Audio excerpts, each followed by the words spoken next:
আর এবার মঙ্গলকোটের ছবি দেখাবো। তৃণমূল পার্টি অফিসে হামলা, বোমাবাজি, গুলি চালানোর অভিযোগ উঠছে। ছররা গুলিতে একজন তৃণমূল কর্মী আহত হয়েছেন। সিপিআইএম এর বিরুদ্ধে হামলার অভিযোগ করছে তৃণমূল, অন্যদিকে সিপিআইএম দাবি করছে পুরো ঘটনাটাই তৃণমূলের গোষ্ঠীদ্বন্দ্ব। রণদেব আমাদের প্রতিনিধির সঙ্গে কথা বলবো। রণদেব, ঠিক কি ঘটেছে?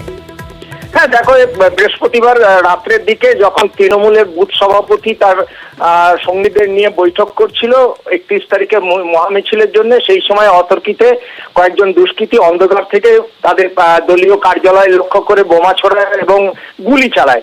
এইরকমই মারাত্মক অভিযোগ উঠেছে এবং সেই গুলি থেকে বাঁচতে কয়েকজন ঘরের মধ্যে ঢুকে যায়। সেখানে শেখ নাসিরউদ্দিন নামে একজন কর্মী, তার শরীর ঘেঁষে গুলিটা বেরিয়ে গেলে যে গুলির বারুদ তার শরীরের হাতের একটা অংশ ঝলসে যায় এবং এরপরেই এলাকার লোকজন জড়ো হয়ে যায় এবং দুষ্কৃতীরা গা ঢাকা দেয়।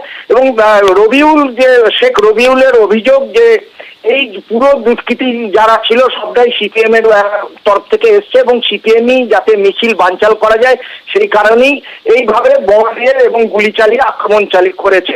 কিন্তু পূর্ব বর্ধমান জেলা সিপিএম এর নেতৃত্ব অস্বীকার করেছে এবং সে বলেছে ওখানে সিপিএম এর কোনো অস্তিত্বই নাই।